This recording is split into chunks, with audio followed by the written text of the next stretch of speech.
With me today is Blake Talley, a filmmaker, actor, and musician, all the way from the United States. Blake has been making films since he was 13 and studied at the internationally acclaimed Colorado Film School. Blake has had some success with short films at festivals, and I'm really looking forward to hearing Blake's story and sharing it with you all today. Thanks for joining me, Blake. Yeah, thanks for having me. So, you've been studying and making films since you were 13. So, can you tell me a little bit about that? Well, I say that just because that's when I first got my first camera. Um, I was actually in Colorado of all places. I lived in Texas, and my dad got me a camera for my 13th birthday on like this big trip to Colorado called called the Great Escape, which is ironic because I also escaped Texas later myself. So yeah, and I started making a bunch of movies, but I'd been obsessed with films. I don't even know how long, film and music, since I was little. And I made a bunch of movies, and I still have them on VHS somewhere, um, which are pretty hilarious. But that's why I say 13. Yeah. That's cool. And so, did you always want to be a filmmaker? So, since 13, or did you have some other things that you sort of wanted to do? When I was 11, it's funny. I had an epiphany. It was a big deal that I knew I should, not just wanted to, make film and music and act. And that's kind of been the driving force of my life. And I grew up to kind of find out that not everybody gets their calling. I thought everybody knew what they wanted to do. And as I got older, it's been a blessing and a curse to know what I wanted for so long, because I'm still not where I want to be, but I'm on the way, which is why I think, we talked, I thought I'd be an interesting guest for this because as opposed to a lot of your guests who are kind of exactly where they want to be in their career or who have made it, I'm very much in the throes of being in the middle of the struggle still and seeing some, I wouldn't say light at the end of the tunnel, maybe light at the beginning of the tunnel, but on my way, but still struggling. Look, I actually really am keen to talk to you because I don't have an artistic bone in my body, and I really want to try and understand, you know, how you become artistic. Is it something that you're born with, or is it something that you grow into? And what's your driving force to keep going and to keep pushing? Wow. Those are really good questions. Okay, the first question is, are you born artistic? Oh man, I think so. I actually believe everybody has artistic and creativity in them. You're being creative right now. This is a creative interview. You're making a creative podcast. Um, as far as natural gifts or talents in the arts, some of us are born with more of an engineering mind. Some of us are born more mathematics. Some of us are born social. Some of us are born really artistic. I do believe that.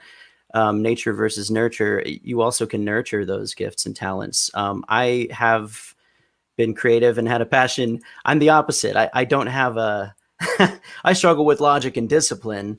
The right brain, left brain, right brain being creative. I've always said I have two right brains, and that's hard. But yeah, I've known that I was creative my whole life, but then nurtured that creativity and talent. I think there's a lot of people out there with a lot of artistic talent who aren't using it and are frustrated. And they may be making a lot of money, but they're not doing what they want to do, and they're living without passion. I do have a bit of a side passion for coming alongside people I love and other people and helping them to find out what they love and just do that, no matter what.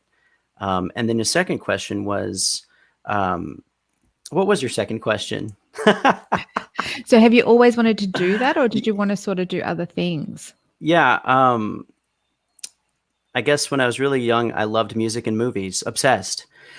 And yeah, I've always wanted to make film, music, and act since I was 11. That's it. That's all. The problem with that is that it's three things that I'm good at, and they all pull me in different directions. So I will. I've always equated it to having like three children. I don't have any children, but this is the closest I can get to that metaphor. And I can feed one really well for a while, and it'll get fat, but the other two will be starving and emaciated. I have a really hard time doing all three at once. I had a season of like 10 to 15 years of acting and training and theater and musicals.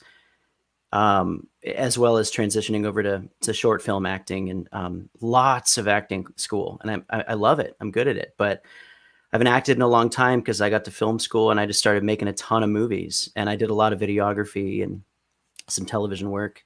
And then the last 4 years has all been music. I'm very much 4 or 5 years, really, just music, music, music. But I'm trying to incorporate all of them. The dream is to I score my own films musically, but I also make movies to my music. And I've done a couple projects where I've acted, done the music, and directed it. That's really hard. So I it's sort of an ADD, like a long-term ADD that I think has been a blessing as well as a curse. It's a blessing to know what you want to do with your life. I know that. But it's a curse to have known what you want to do with your life since you were 11 and have lofty goals and always feel like you haven't met them. In fact, So that was, yeah, sorry, go. I was just going to say, in fact, it leads to some serious depression, mental health issues, like some serious stuff I've had to deal with, but we can talk about that later. Yeah, so that was the last part of my question is, we can get into sort of I suppose the deep, dark part of it soon, but how do you keep going? Like, how do you go, that's my dream and that's what I want to stick to and that's what I'm going to do. No matter how many setbacks I have, I'm going to pick myself up and I'm going to keep trying. Where do you find the strength for that? That's right. That was the second part of your question. It's a good question. There's a few things. One, the quote, one of my favorite quotes is "Tenacity is everything," and that's Harrison Ford. I adore Harrison Ford, and it's always been inspiring to me because he was 32, maybe 33 when he made Star Wars, the first Star Wars, when he was Han Solo. So a year older than me, and I always tell myself I'm getting kind of close to it. I always said, man, I hope I make it by the time I'm that old, but that's setting another standard for myself, and that's a struggle. And then some of the other things are, I think having this passion and unquenchable thirst for what I want since I was young. It's hard, but I'm not giving up. I mean, I've said since I was little, it's make it or die trying. My, bar or standard or definition of making it has changed over the years. And now it's very simple. It's just paying the rent and living my moderate lifestyle with the music and the film and hopefully acting as well. Acting is all I'm learning. It's a whole different path. I think you have to throw yourself fully into that. So I've kind of put that more in third place. Because you have to throw yourself fully into all of it, but acting, it's a whole different thing. It's a different road. And I've just really been pursuing the film and the music for really the past 10 or 11 years more intentionally, while acting whenever I can. I still have the bug.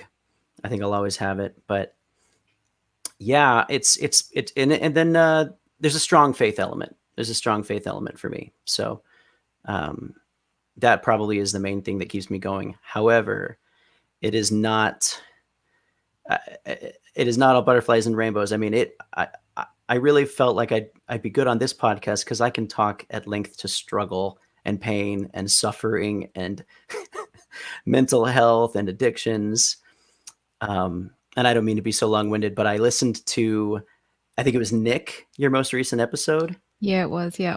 I really, really enjoyed that. It spoke to me, and I actually had kind of an interesting moment with it last night, but I appreciated his vulnerability. I mean, he's kind of like, you could say, made it, but hearing him talk about his struggles with alcohol and, a little bit of his struggles with depression and incorporating mindfulness and meditating really resonated with me. So, yeah, I think you're doing a cool thing with your podcast.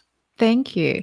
And look, this is the whole point of this podcast is, I don't know if anyone's ever truly made it. I think people, still seek, something. There's always an aspiration there to do more. And I think with Nick, I didn't know Nick before I interviewed him, and he really did show a lot of vulnerability in admitting to a lot of things, because from the outset you would go, oh, he's really successful, he's made it. But when you start sort of peeling back those layers, you go, okay, he's had these struggles, he's had these issues, he's, had to deal with them, he's overcome them. And I think we can all relate to that. Yeah, yeah, totally. I just want to be at a stable place. I know that I'll sit back and really celebrate and enjoy and know the moment that I've made it, which means, 100% of my income is coming from my passions. Um, I I thought I'd be there way sooner. I'll be honest with you. I really had expectations to be there at least in my 20s.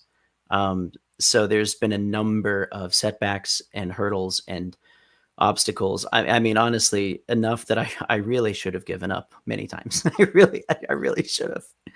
But I'm still here. There's a big part of me that feels like I should. Well, I've had some close calls. It's a miracle that I'm here. But yeah, I hear what you're saying. I also wonder, once I get there, will there be another bar? Will I ever have really made it? But I will say at this point, I will be I will feel a deep satisfaction and contentment when when I've at least met that goal of just paying the rent fully, because I'm still ugh, that's not 100% there yet. Yeah. Well, it's However, I've something to begun. strive for. It's 100. That's exactly right. It's something to.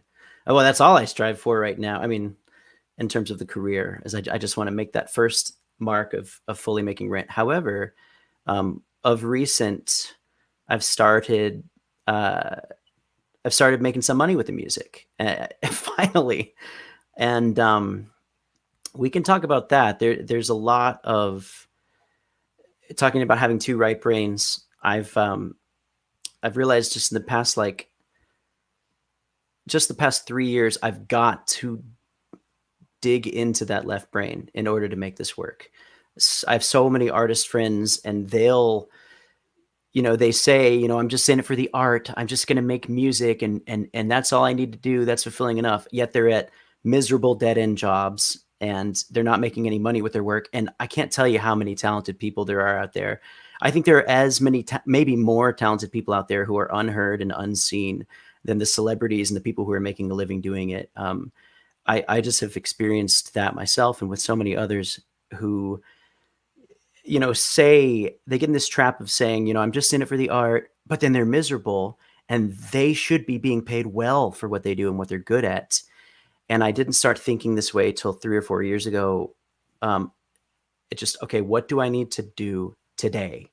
And it was probably 2016 or so, to learn how to make money doing this. So I got involved in a bunch of online courses that I'm still in the middle of, that teach how to use the internet to make money with your music, to make a living. It's harder with film. It's different with film. There's a difference between film and video.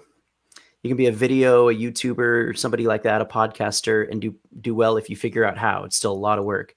Being a filmmaker, you have to have a team, you have to have a crew, you have to have funding. It's so expensive. So you either have to have the backing of a production company or crowdfund it all or be independently wealthy.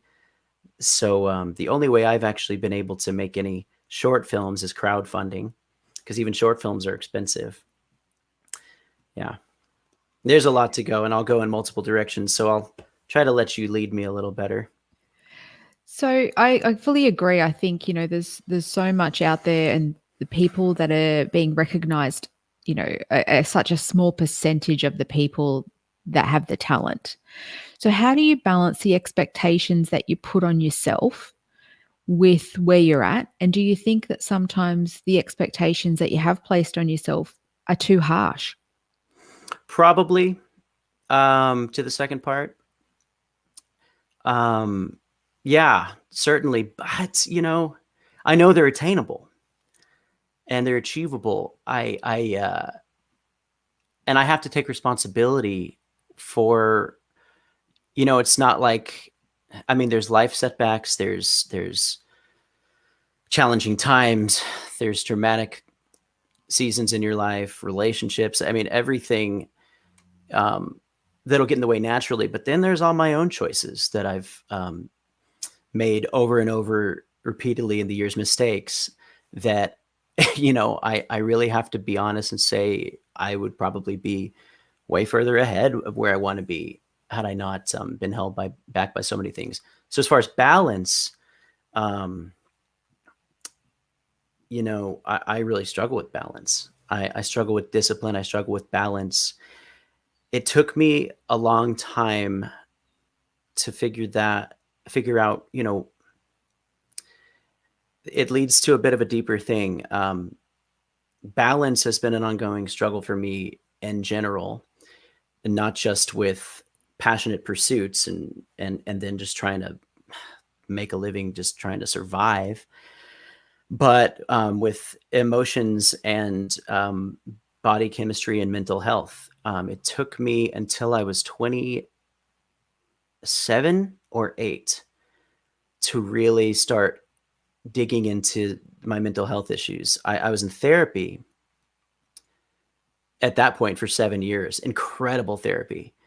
And I had the best therapist in the world. I mean, really. And I was talking to my mother one day on the phone, like, Mom, why can't I just, why is it always just big extreme highs for me and deep, deep lows? Why is it that way? I don't understand. I start getting something going and then I crash and I'm depressed for a long time. And then I get energy and I just get so productive and I get things going, but it doesn't last enough. And I'm down again. And she said, maybe that's a question you should ask your therapist. Because she's seen that in me and my behavior. And I asked him and he kind of said, have you looked into bipolar disorder? And I was so averse to, mental health disorders because I grew up thinking I can just do this by myself. People who have, a diagnosis or take medication at worst for mental health are weak and they can just get by it and push through. And therapy was hard enough to start when I was 21, but now I'm a huge advocate for it. I'm just making sure you're still there. There you are. I'm still here. Your video went away for a second, so you're back. Okay, no, I'm definitely here. But then, so therapy was hard enough to do, but then 7 years in, I hadn't really, I hadn't considered looking into mental health. And it took me a long time, not just to actually find a doctor and get a diagnosis and all the rest of it and get the medication going. It took me a long time to accept within myself that it's not a weakness. It's not this stain on me or this thing I can overcome. It was a really cool process of discovering that, Tony, my counselor, my therapist, he said, Talley, I've been a runner since I was young. I run miles and miles a day. When I was in my 20s and 30s, I would run 8 miles a day, but I still had some kind of a heart condition. And my doctor told me, Tony, you just genetically have this issue where you have to take medication, heart medication for your heart. It doesn't matter how healthy you are. And he said, it's the same way with bipolar, that it's genetic. It's passed down. And it's a genetic thing and you have that in you and you should take medication for it. And it's a chemical imbalance, right? So my brain chemistry produces too much dopamine and not enough serotonin. I think that's, or vice versa. I think that's right. So I got diagnosed bipolar type 2, and there's a subset, cyclothymia. So it's hard to say this, but it's really not as bad as type 1s. I've known some type 1s. I'm very close to some, and gosh, I feel for them. But it's more cyclical, hence cyclothymia. So I'll have the gamut of emotions in one day, and I will still go through seasons of depression and hypomania. Hypomania isn't as crazy as it sounds. It's actually counterintuitive. It's less intense than mania. Hypomania is a lesser mania. But I have it. And when I have it, I'm really, really creative. I get a lot done. The problem is it's few and far between. and then using that as a crutch and waiting for those moments of inspiration and relying on that. And the other side of that is that a lot of people who decide to take medication or are asked to take medication and don't are afraid that it'll take away the magic, the creativity. And I thought I had that. It's a superstition. And it was actually a podcast with a woman called Glennon Doyle Melton, who I had interviewed for. I was working for a nonprofit and interviewing a lot of writers, flying around the country for a couple of years. And some of them really spoke to me just while behind the camera. I was just like an audience member. I got to listen to so many wise people and hear their life stories. And she came from addiction and alcoholism and was a bipolar. And I had interviewed her, but then I was listening to a podcast with her and Rob Bell, of all people, in her house. And I was like, I've been to her house. I know, I'm picturing myself there. And she said, I thought it would take away my creative magic. And I realized that getting on a mood stabilizer as a bipolar, it's quite the opposite. That's a lie that it'll take away your magic. I've become more productive because I'm balanced and I'm able to become more disciplined because there aren't just these extreme highs and lows, which can be fun, but the lows aren't worth the highs. And so to your question, in a long-winded way, balance is literally a really important thing to me. And I did a lot of research and I've learned a lot about it. And for about a year, I just dug in my heels and researched my disorder. And it's made all the difference. I got to say, I don't know quite where I'd be without it. And I'm on a really good, I got lucky. It takes some people a long time. I'm on a really good, steady medication that works really well for me. I took it right before the call, and you take it every day, but I honestly, when I don't take it, I feel it. I notice it. It's a mood stabilizer that makes me feel a little more normal. So I'm like a mental health advocate and poster boy for cyclothymia and bipolar too. It's a bit of a side passion, if you will. So. Look, I think that's really good because I too am an advocate for mental health. I think it's, we really need to get rid of the stigma. And I think that is starting to fall away. I think people are becoming more accepting of it and people are starting to take better care of their mental health. But I suppose as a 21-year-old, when you started seeing a therapist, it probably wasn't like that. So first of all, what made you decide to see the therapist and how long did it take you to accept the diagnosis that they gave you? So the therapist didn't give me the diagnosis. He suggested I get a diagnosis because he was just a counselor therapist. You have to go to a psychologist. I get them mixed up. One of them psychiatrist, I think. Psychiatrist, prescribes, yeah. Yeah, psychologist is talking. Psychiatrist prescribes medication. That's a good question. It's hard to answer. The stigma, I really do think that's a exponentially changing cultural phenomenon. If you watch Mad Men, you go back to the early 60s, Don Draper is super ashamed that his wife Betty has to see a very Freudian type therapist.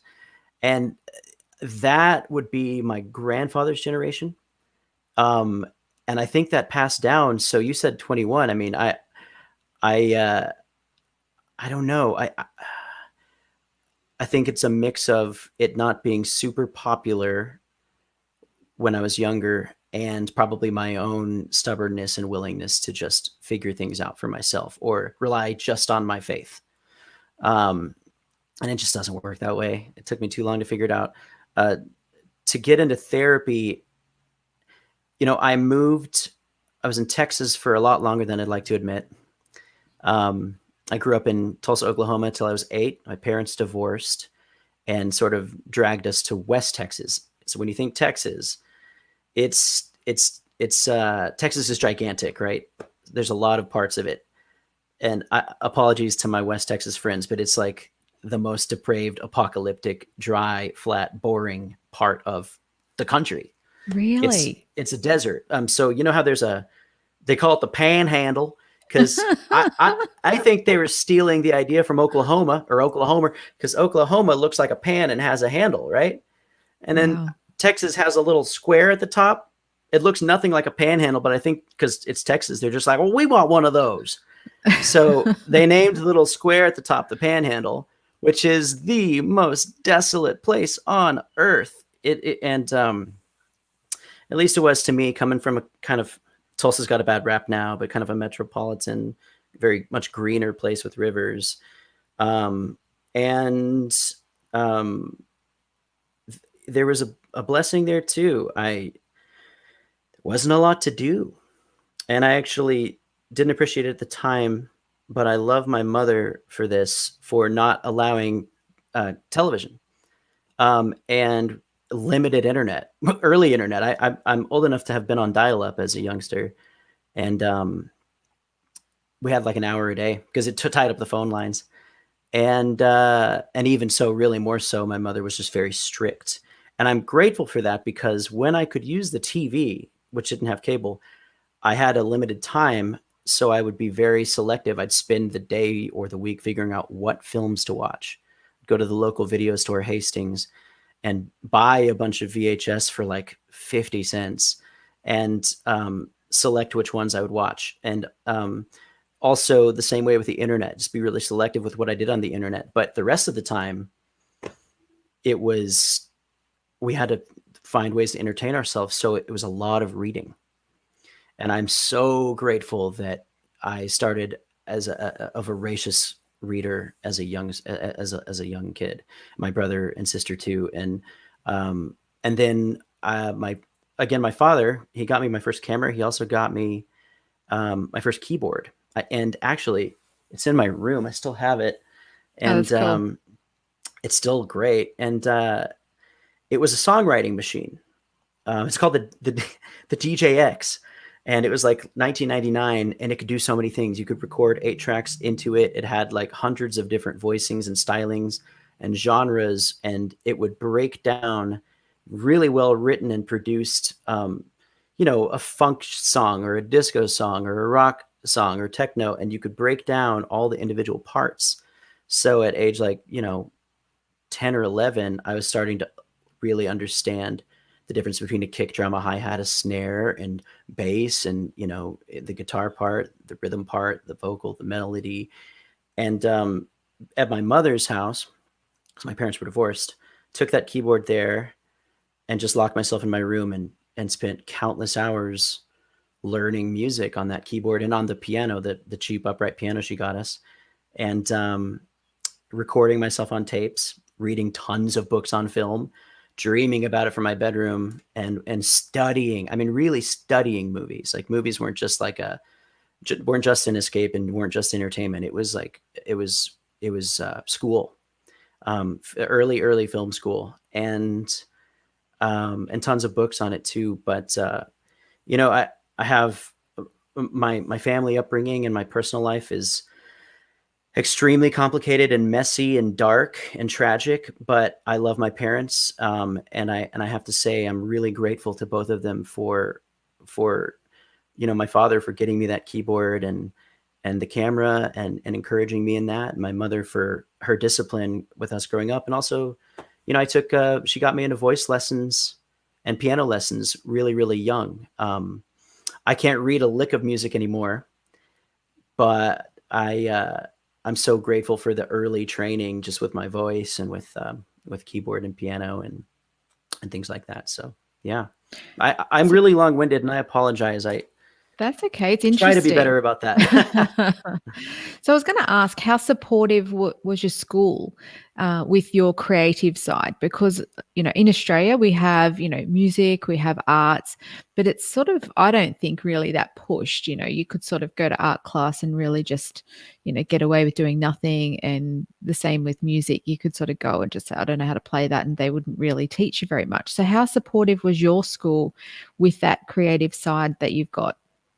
So do y'all have is it elementary, middle school, high school, and then university? Is that how it works for y'all? Yeah, so we have primary school, and Primary. then we have high school. So high school's just from about 12 through to 17. 12? And then, yeah, so you different. join high school. Yeah. It's like 13, 14 to 18 here, 14 to 18. So then you go to university. So we've got three sort of levels of it. Yeah. Yeah, yeah.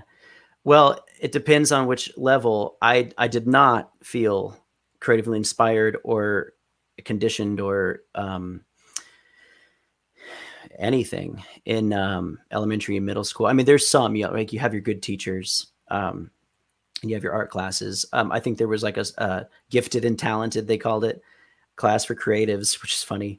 When I was in middle school, and I was in that. There was an improv class, kind of outside of school that I did. I was in every possible show, theater and musical, but mainly because I was obsessed with film, and it was the closest thing they had to it.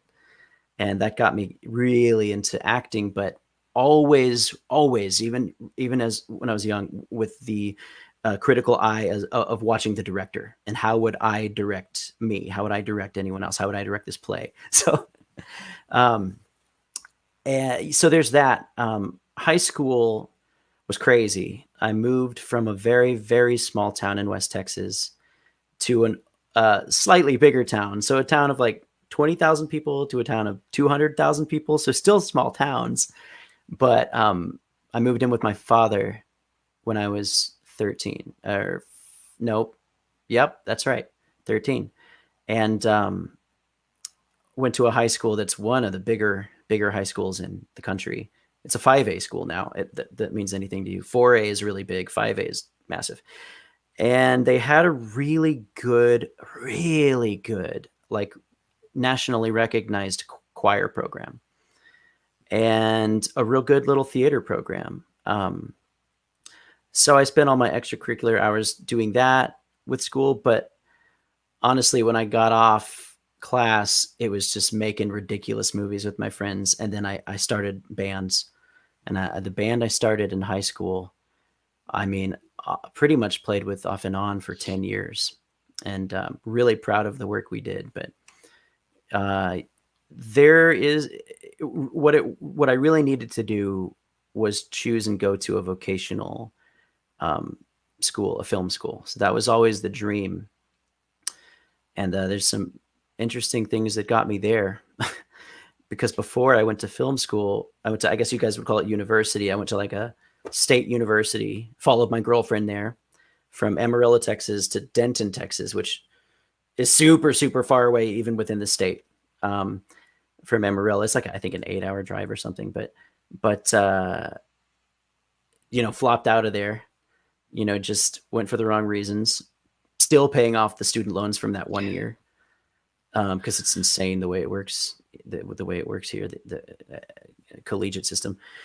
It's ridiculous. And came back home to Amarillo, and almost immediately, my dad got me a job at the local news station when I was 18. And I was there for 1.5 years. And that was one of the craziest experiences of my life.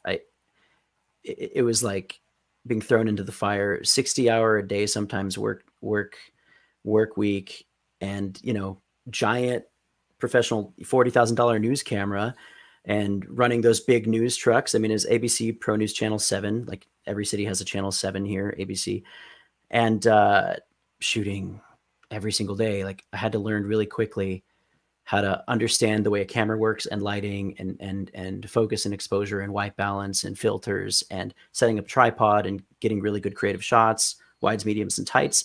How to find the most important person in the room when I show up somewhere, interview them really quickly, get my B-roll, run back to the station, edit it all so that it makes it in time for the 5 o'clock to 6 o'clock news, or if I'm on the morning shift, early news, or the late news if I'm the late shift. And you're driving all over the Panhandle, filming everything from like really boring commission meetings with the mayor to you're in the middle of a grass fire or a shooting and you're being shot at, or you're flying in a helicopter, or there's a drug bust and I'm on a lake in a boat. It's between all of the just kind of monotonous, weird fluff news or boring political news for the local, or shooting a lot of sports. Football is big in West Texas. There were just crazy dramatic moments, and it wore me out, and I couldn't do it. I was the youngest person there, but that is a young person's game. And the news doesn't even work that way really anymore, especially local news. But I quit that job, saved up a lot of money because I was living with my dad and making good money at this news station, bought my own camera, bought a car, and then I went on a mission trip to Ireland. And instead of flying back with the mission team after 10 days, I stayed for like 3 months and traveled Europe with this camera, this big camera. I mean, all over, Paris, Germany, Switzerland, England, and filmed the whole thing. And when I was in a hostel in Switzerland, it's called Gemmelwald Hostel, near Interlaken and Mürren. I stayed there for about a month, and it slowed me down. And I'm surrounded by beauty. I mean, it's the sound of music. The hills are alive, and I think I was about 19 or 20, and I asked myself, what do I want to do next? When I get back to Texas, I don't want to be in Texas. I never did. And I realized it's got to be film school. It's got to be film school. And then I got back and it's like, okay, what film school? I looked at NYU. I looked at Austin, Texas has a great film program. Would have been in-state tuition, so that was one incentive. I also love Austin. It's where I got my music chops. I grew up in my musical inspiration. I looked at all the LA ones. I looked at Florida Full State University, AFI, USC, UCLA. And I applied to all of them, got accepted to a lot of them, toured Austin. I didn't have the money to visit any of the others. But then I was like, well, where do I want to live? I've always wanted to live in Colorado. I got my first camera there. I visited there. It's beautiful. We would go on these trips from Texas to Colorado to go skiing. I skied more when I lived in Texas than I did when I lived in Colorado for 10 years. And I was always like, well, why don't we live here? Like, even as a kid, like, why are we in the middle of the desert? Why don't we live in Colorado? It's gorgeous and just resplendent beauty. And so I Googled Colorado and film schools, and boom, first hit Colorado Film School. So I clicked on it, and one of the first videos had an interview with the director of Empire Strikes Back, right? The second Star Wars film, Irvin Kershner. And he's at the film school talking to the dean, who I got to know later. And he's like, this is the most well-equipped film school in the country. You got to come here now. So I applied, I got in, and I moved there. And Irvin Kershner actually died like a year later, but I did the school for 5 years. I took some extra classes. That changed my life. It was the best experience of my life. And it turns out at the time, it was just this up and coming film school that was even listed by the Hollywood Reporter as one of the top, not just in the country, but in the world. I thought we were the best because it was a little rock and roll. A lot of film schools, you don't even get a camera until your third or fourth year. And they give you a camera day one. And your first semester, you have to make 8 films.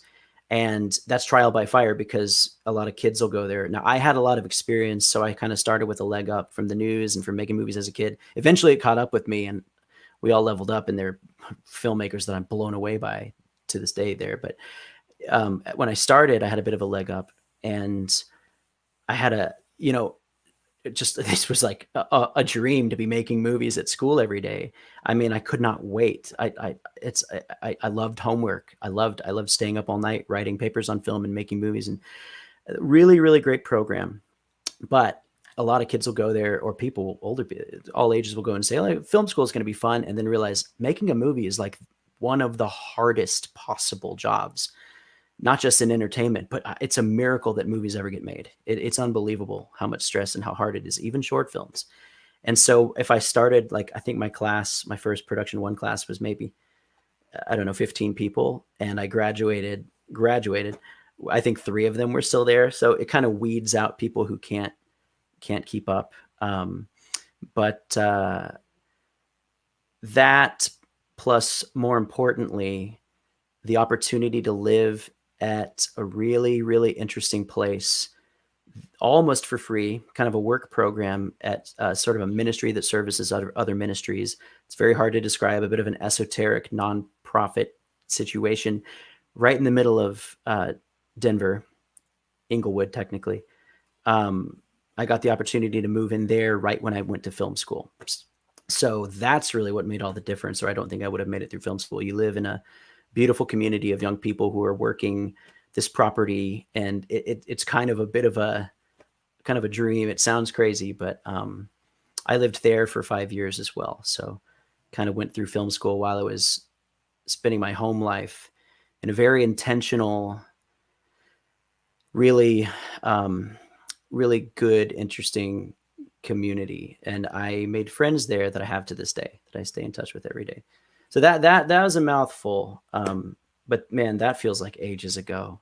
I got to say, I finished film school when I was, man, 26. And post film school, it's been hard because you have the backing of the school from all the equipment. I mean, the best equipment. I mean, I shot my last film on the camera they shoot the Marvel Super People movies on. Prometheus was shot on it at the Red, one of the Reds, and like unbelievable equipment, but you don't have to pay for it. It's included in your tuition. And I still had to crowdfund to get those short films done. Post film school, not only do you not have all of that gear accessible to you, but you kind of lose the community. You lose the social, you lose the crew, because everyone either goes off to LA or New York or sticks around or goes somewhere else or gives up or whatever. I decided to stay in Denver because I loved Denver and I passionately believed in trying to create a film community in Denver. And that's been, I don't regret it, but I do often wonder where I would be if I'd just gone off to LA. I'm glad I'm not there now, I gotta say, because people are fleeing from there like the plague, literally They are, from yeah. the plague. I'll stop myself there. I will ramble forever. That's okay. I'm a little bit embarrassed to say this to you, but as I said, I'm not really that artistic, and I don't really watch films all the way through. I have a, I get, You're one of yeah, those. I can't sit still for that long, to be honest. Like I can go to the movies and I can leave 5 times and go outside and then wander back in. And, both my husband and son are super artistic and they give me a lot of flack for that. They pick on me and they say that I don't understand art and I need to, respect it a bit more. What do they do? But my son is actually at university and my husband has left the military. So he's actually. What do they do in the arts or artistically? So my husband does some tattooing. Oh, cool. And drawing and music and things like that. And similar with my son. So my son is currently doing a business and design degree and he is really into art. He's just such a great artist. And he Very also writes songs and records them and he, wants to sort of make it in that area. And, I'm the mum that probably dashes some dreams and says, be a bit more real. Oh no, Yes. I both of my parents were very much that way. They were supportive, but also like, get a real job. I mean, still get a real job. And I'm like, no, this is what I want to do for my job. Yeah.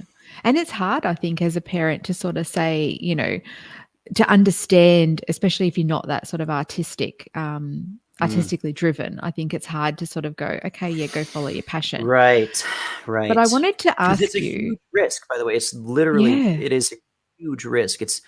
It takes, to answer one of your early questions, what drives you? I mean, it takes, it comes down to like overwhelming passion for cinema and music. When I'm not pursuing it, I am miserable. Even if I'm making money. When I was making money at the news station, making money with that nonprofit, flying me around interviewing people, I was miserable. And then I've had some dead end jobs that's the worst. That's the worst of it. So when you're making a film, what is your intention? Like what story are you trying to tell and where does that come from within you? So, what are you trying to have the audience see and feel? That's a big question because I've got a million movies in me and I feel like I'm not going to make, it's not possible. I may, if I'm lucky, if I keep going the right direction, I might make 1% of them. I just want to make one of them at this point. There's a lot, but overall, it's a good question because I did spend a lot of time in my 20s figuring this out. I think overall, I love fantasy and sci-fi. I love fantastical realism and I love absurd comedy. Love it. So, Python is a huge inspiration for me. Python's huge and a plethora of other comedies and comedic filmmakers. And I could go on and on and on about the inspirations, but when it comes to my voice, it's the same in the music. It's redemption through incredible trial and suffering. So some melancholy, but really at the end, like the worst struggle ever and pain, and you don't know if it's going to be a good ending until the end. In the very last second, it just points to redemption. I don't even mean like happy ending. I just mean a shot, at the end of THX 1138 with Robert Duvall walking into the sunset, and you realized he got out of that dystopia underground. Just at the very end, a glimpse of hope. And but I really want to speak to suffering because I understand it, and to trial and to pain, but not in a way that is lingering on it and depressing and keeping you there, but in a way that's very realistic and saying that there is hope and there is good and all shall be redeemed. It is a big worldview for me. And so, but not in an overt way, like not in a preachy way. It's really important to me to just be subtle. However, if I'm approaching a project with that in mind, it's not going to work. It just has to come from an authentic, truthful place within, and you have to let the story tell itself and then edit it. But what I have found in retrospect, I never approached work this way. I just found it in retrospect, is that my stories always have that commonality. My music does as well. I love the juxtaposition of really sad lyrics with very upbeat and positive sounding music. So it's a balance of redemption through pain. So do you think you have to have gone through suffering to be able to tell those stories? Because, a lot of artists, they do come from that place. They have experienced, a lot of hardship and suffering and, things like that. And they're able to tell a really strong story with that. But do you think you have to have come from a place of that to be able to really deliver that to the audience? See, here's the problem. You ask really good questions. You ask questions that make me want to write a book. So I'll try to my lifelong struggle has been like, okay, be succinct, keep it together. It's a really good question. Yes. And I don't know. I think you can, who had just a perfect, joyful upbringing? Everyone has their own struggle and pain. I tend to be more drawn to filmmakers and musicians who came through or are in the middle of, even more so, really serious struggle. I'll speak to this for 1 second. I really try not to be negative, especially in a public forum, but I was watching the Miley Cyrus interview with Joe Rogan. And that is someone who was born with a silver spoon in hand, born a celebrity because her parents were celebrities, never had to worry about money, never had to struggle, never had to have a day job in her life, but has a naturally gifted singing voice. Can she write? I know she has a lot of people helping her and a big team. And when she does write, what I appreciate about her, and I don't know why I'm talking about her, just because I watched this interview and it made me think about this. And yeah, there's some earworms, man. Party in the USA, it's catchy, but that's not her. That's Nile Rodgers, that's producers, that's people who understand how to write a catchy song. And when she, I appreciate that she tried to work with the Flaming Lips for a while, which was an interesting thing.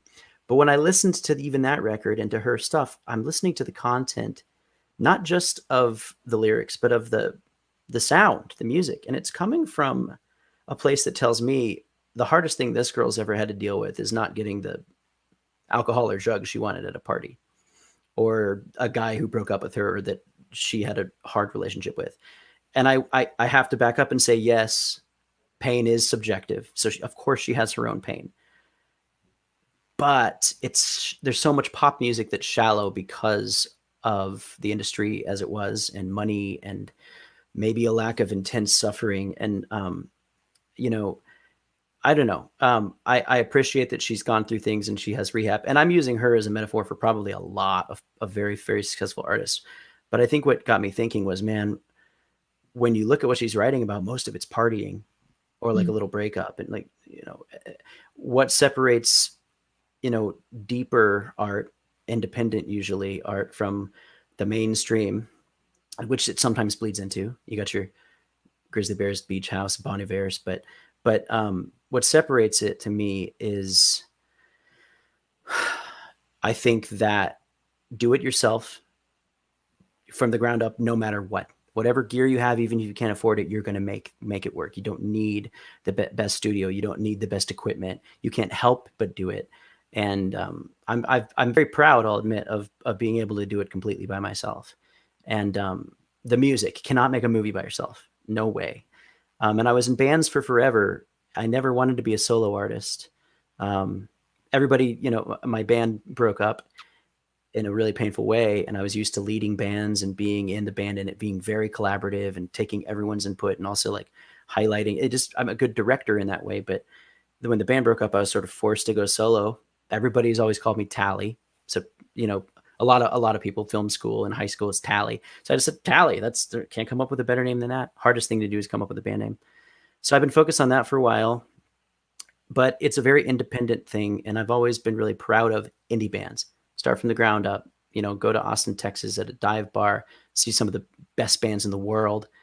And maybe they're not ever going to get to the success of Miley Cyrus. But I think one of the big problems with music, popular music, is that what people don't realize is that is the tip of the iceberg, right? That's just barely. There is a gigantic, like, sink 5 Titanics iceberg underneath there of great music. And it just takes swimming down a little bit. It just takes doing some diving, not even that far, just scuba dive a little, just, snorkel a little bit. Like there's so much out there. And I think it's laziness or just a lack of exposure that keeps people from getting more and more. And that goes for film as well.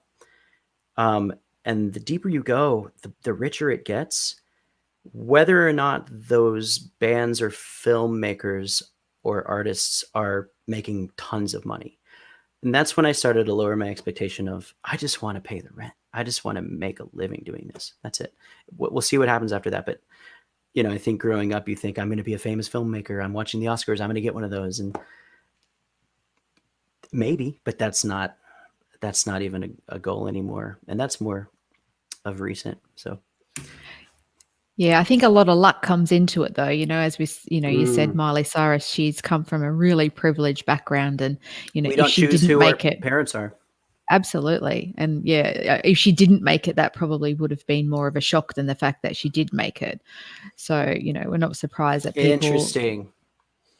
people like that sort of get through. But you are doing really well. You've got your Patreon that you've started recently, so tell me a little bit about that and how you've decided to sort of monetize your music and your short films and things like that. Okay, cool. I wouldn't say really well, but I'd say on the way. Again, I want to be very honest. I'm paying my cell phone bill with my music. Unemployment is paying my rent. And unemployment is one of the best things that's ever happened to me. And so there's this weird relationship I have with coronavirus. So to answer your question, it actually came from this whole dramatic year, right? The inciting incident was honestly getting fired from my day job where I was miserable, but also I was just unhealthy and literally the worst version of myself. And the coronavirus hitting right at the same time. So my boss and good friend who let me go, understood this was the best thing for me. I deserved to get let go anyways. It was a pizza place, a bar pizza place. Restaurant industry is somewhere I not only never dreamed of being at, but always looked down upon. And then I found myself really high and dry and just took what I could get. And then could I just interject for a second? Please. Did you think that you deliberately behaved in a way in that job because you didn't like it and that you sort of really deep down wanted to get fired? Oh yeah, for sure. No, that you can ask my friends who worked with me. I tried to get fired. When he fired me, I'll tell those stories another time because they're when he fired me, I knew I was going to get fired the day before because I lived with the other manager and one of my best friends, and he was like, I'm like, why? What's going on? Riley called me in. What's going on? And he goes, it's not good, Talley. And so I thought of a million reasons I should have been fired, and it was not at all the reason I was fired.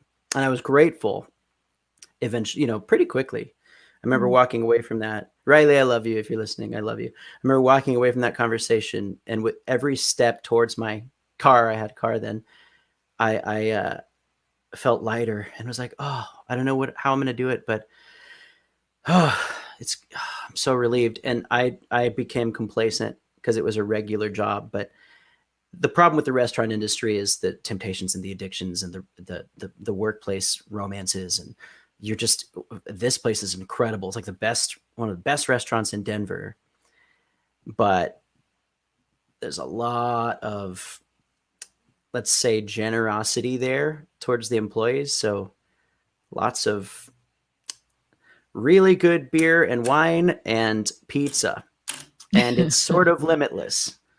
And that's bad for anybody, especially someone with no discipline who is very social and easily addicted to things. So I could have quit, and I actually did quit. Got a different terrible restaurant job, which was way worse, and came begging back. then fired a year later. So yes, there was a subconscious intentionality, but no, if I was really thinking, I would have quit way sooner. I just, it's hard. You get trapped. It's like a fun prison. And I still have great friends who were there. And even when I was there, I was like, let's get out of here. Come on. It's weird, because it's also a great place. But fun just not a great games, place for you. I don't think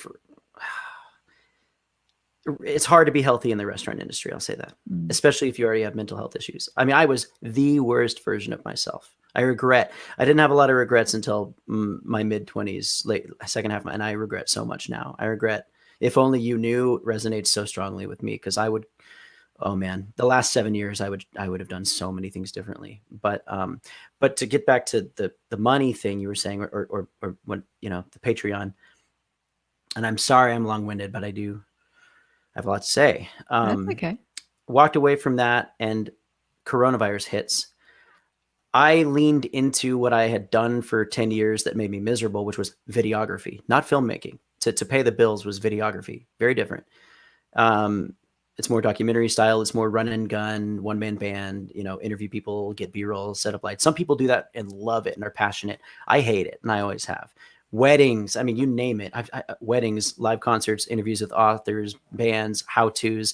I've done over 1,000 videos, 1,000 professional videos. Some of them are really fun and informative. Some of them are awful and just miserable experiences, the worst. But and weddings are the worst of them, unless they're really fun. But I hated it even when it was fun. And I walked away from that, getting fired from the pizza place, and was like, okay, let's just try to make videos. So I doubled down. I contacted every musician I knew and band person I knew. I started recording people because I record myself. I started trying to find artists to record. And I was out almost every other night going hard, filming live concerts and trying to set up and figure out how to do live streaming. And coronavirus hit for real. Because there was whisperings, and America wasn't taking it very seriously. And then, of course, we have to do everything better. So we had the worst cases of coronavirus pretty quickly too. And I was not one of the first, but I was early in on that. I'm sorry. It hit me in March, and it was pretty close after I got fired, but had been running myself ragged, had been, just, when it kind of came, I got in some trouble with some friends, and they were right. My response to everyone stay at home was, no, I'm going to try harder. I'm going to try to make sure these bands are seen. I'm going to learn live streaming. I'm going to be the guy who's going to be filming it and out there keeping some energy going. And I was working with a really cool guy at a bar. There's lots of connections to bars and breweries when you're in the scene in Denver or anywhere. And we were trying to figure out how can we keep these restaurants going during coronavirus if there is a lockdown, and then when there was a lockdown, and can we do things like because a lot of these bars are venues too, can we do things like live streaming, live comedy shows? So I was figuring out how to do that for like 3 days straight. And I remember the last time I was there, I'd worked all day and I'd worked with them for a while, and I was on my computer and I was ignoring a little tickle in my chest. And I'm very hypochondriacal. I have hypochondriac tendencies, and I was like, nah, it's just in your head. And I would cough and kind of be ashamed because everyone then was terrified. Oh no, no one was wearing masks back then.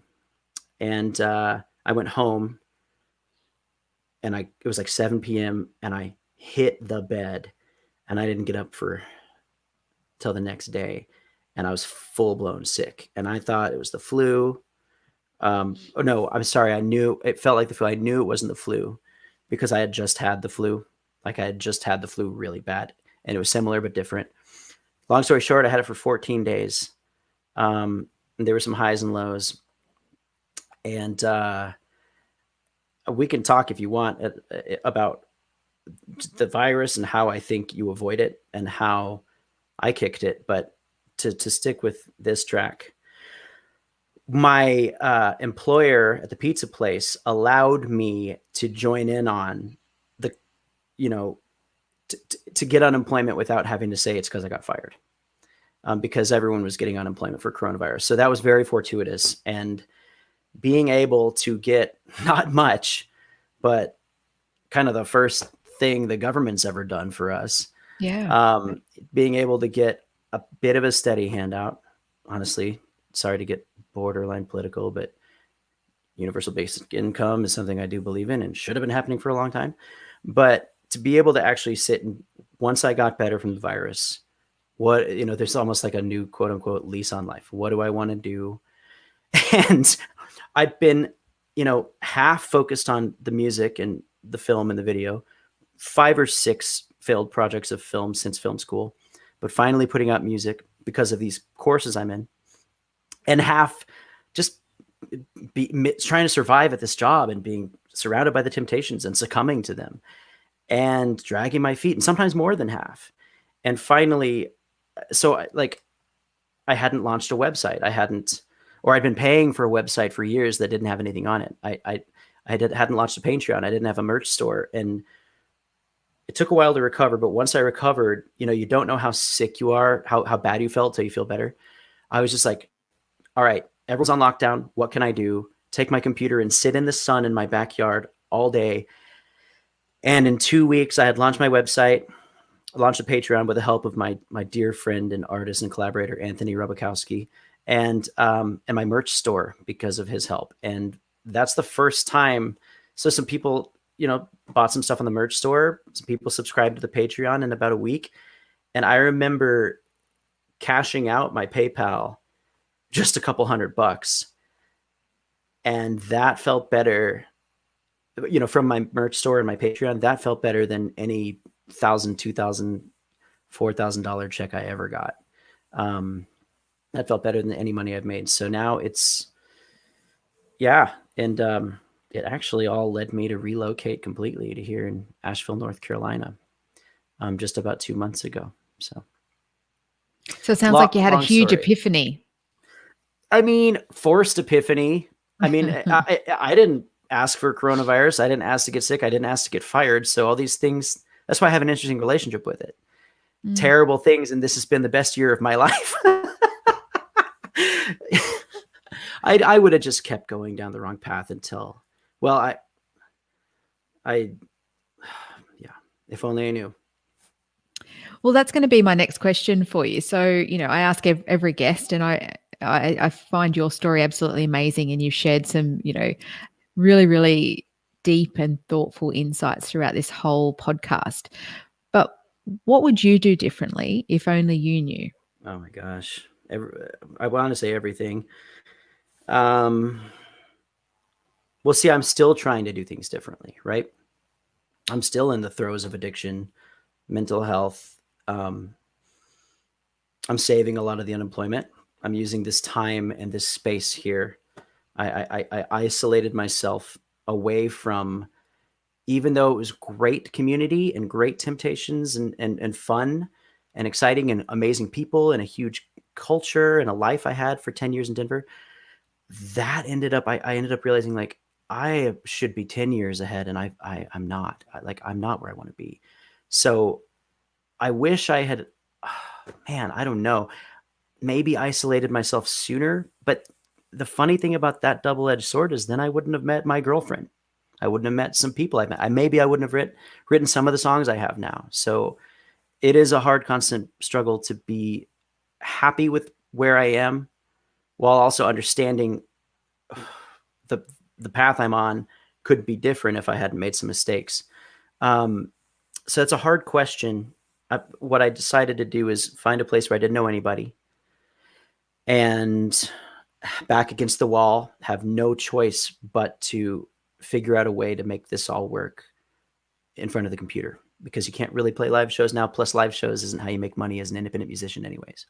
And by the way, any independent musicians out there that need help, Savvy Musician Academy with Leah McHenry and Rockstar Advocate with Suzanne Polinsky, I think. Yeah.